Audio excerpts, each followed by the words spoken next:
Hello everybody, I'm going to start this video out with a lovely little disclaimer here. So this video was originally filmed at the end of June of last year. Yes, I know June is a very long time from now, but I went back and revisited these clips after a couple months and realized that I'm a huge dummy for not putting this video out. So here it is. Fashionably late, still every bit as important as it was before when I was originally filming it. No, I am not an expert on Black history. I don't claim to be, but this is what I found from my research in just the topic of EDM and house music. So I hope that you can get some value out of this video, but as always, do your own research and continue to learn about Black lives beyond this video. I would also like to say I'm so sorry for the terrible audio quality in this video. As you can see in the intro, I was very annoyed with it, and I'm working every day to make my video quality in light and sound better and better for you guys to enjoy.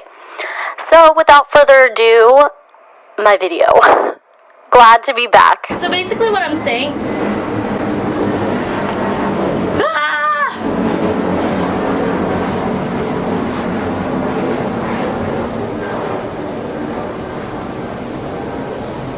Okay. Dating all the way back to the... I'm making a video and I don't need your motherfucking engine in the background.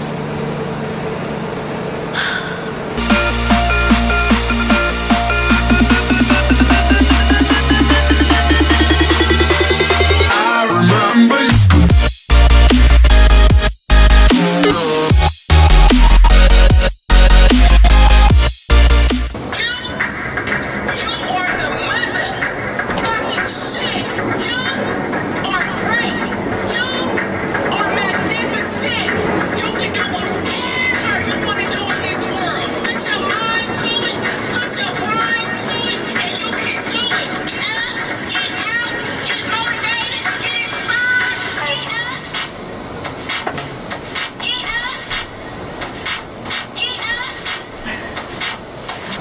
Oh my god, we're still recording. I'm sorry, you guys. I needed that little pep talk because it has been a minute since I filmed one of these videos.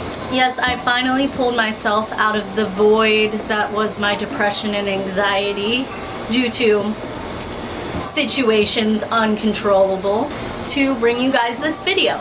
All jokes aside, I really didn't want to come back to YouTube without a solid video for you guys about the issues that our country, the US, is facing right now. Due to the niche that I have put myself in and the community that I love to call my own, the EDM community, I had to make this video to support the Black Lives Matter movement and bring awareness to the festival goers and ravers that I know and love who may not know the actual history of house music. The African American culture has hands in many music genres. Debatably, all of them stemmed from African American culture. So basically what I'm saying is, if you like music, then you need to be supporting the Black Lives Matter movement, because Black lives have always and will always matter. I got a lot of my information from a documentary on YouTube. It's called I Was There When House Music Took Over the World. It's about 50 minutes. It's very, very entertaining, and it's cool to learn about the background of house music as we know it. Like I was saying, the African American culture has hands in many music genres, dating all the way back to the 1800s and building the foundation, which was the blues. So many music genres stemmed off of the blues and funk music.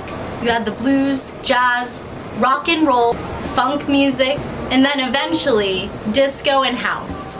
I have a lot of notes on the past music genres that built up to what we know as house and dance music, but I'm going to stick with just the house music side of things because if I went on and on, this video would be like 3 hours. And I'm gonna leave all the links to my sources down below. So it basically all starts with disco. And it's crazy because disco got a bad rap up until more recently. So the magic that is disco started to bless the scene here in America in the early 70s. One of the main key players that brought house music and disco into the nightlife scene in New York and Chicago was Frankie Knuckles. If you're a house head, you need to know that name. DJ Frankie Knuckles started to play disco music in local gay clubs all over Manhattan, but mainly on the Upper West Side. Everyone was invited to these parties though. Didn't matter your race, your age, your sexual orientation, everyone was invited to the disco parties. They were all inclusive, and that's what made them so unique. One of the main venues that started the disco and house craze was the Gallery in Manhattan. This was DJ Frankie Knuckles' resident spot, and he would play there every single week. Later on in the late 70s, the disco and house craze started to make its way over to Chicago. There was one club in particular that was the spot for house music, and that was called The Warehouse. House music is just shortened for The Warehouse. It is really sad that that building is not a national monument at this point, but in the documentary that you can watch on YouTube, they actually go into it and it's just a bunch of office buildings now. These parties would go until 8 in the morning.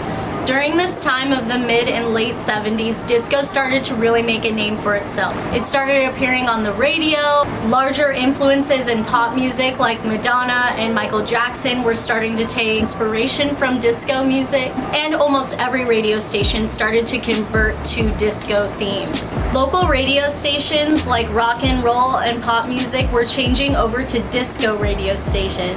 The rise of disco was so quick and got ripped away so quickly as well, that is the reason why disco gets such a bad rap.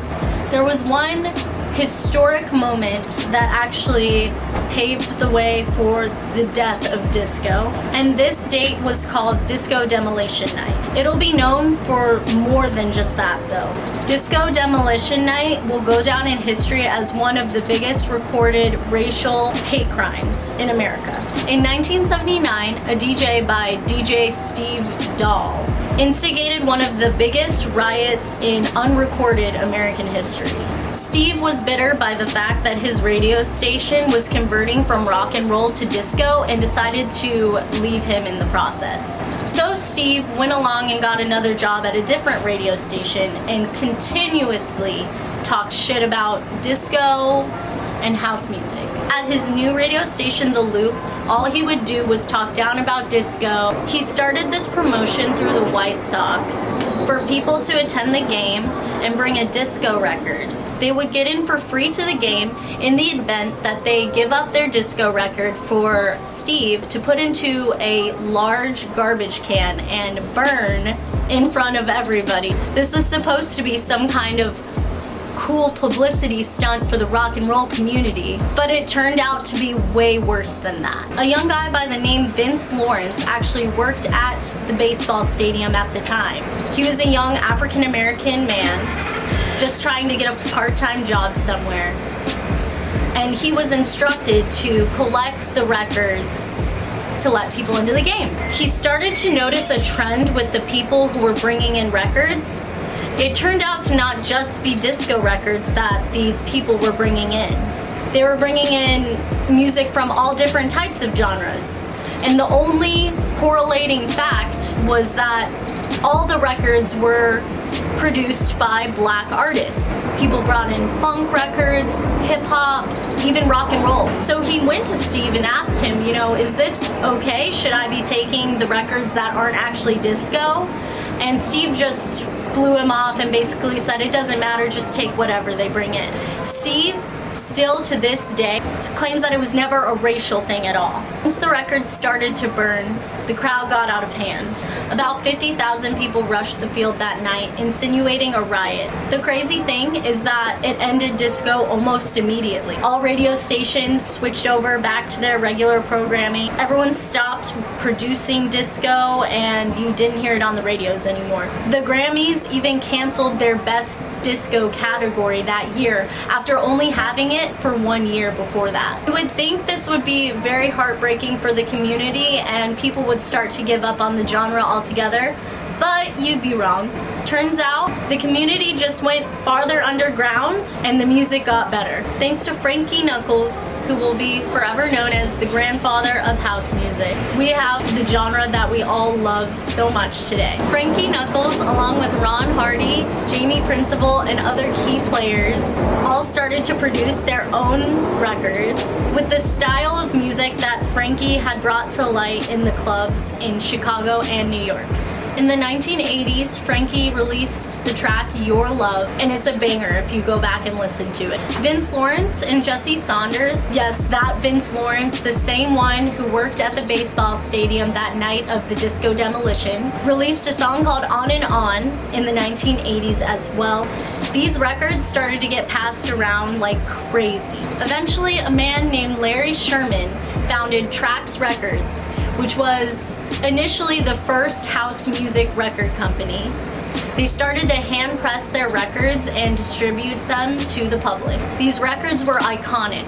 They were on a red vinyl and you could spot them from a mile away.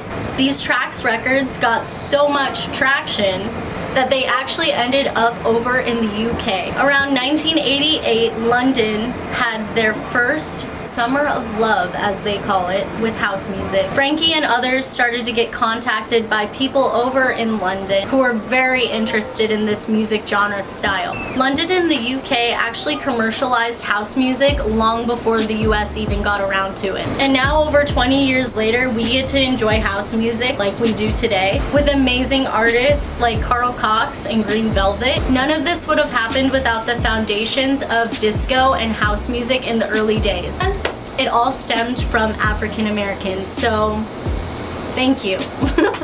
Basically, if you're part of the house music community or EDM in general, you've got to be part of the Black Lives Matter community. And if you still don't understand this, then I really don't know what to tell you. But yeah, that's all I got for you guys. I'm sure there's so much more information out there that you can find.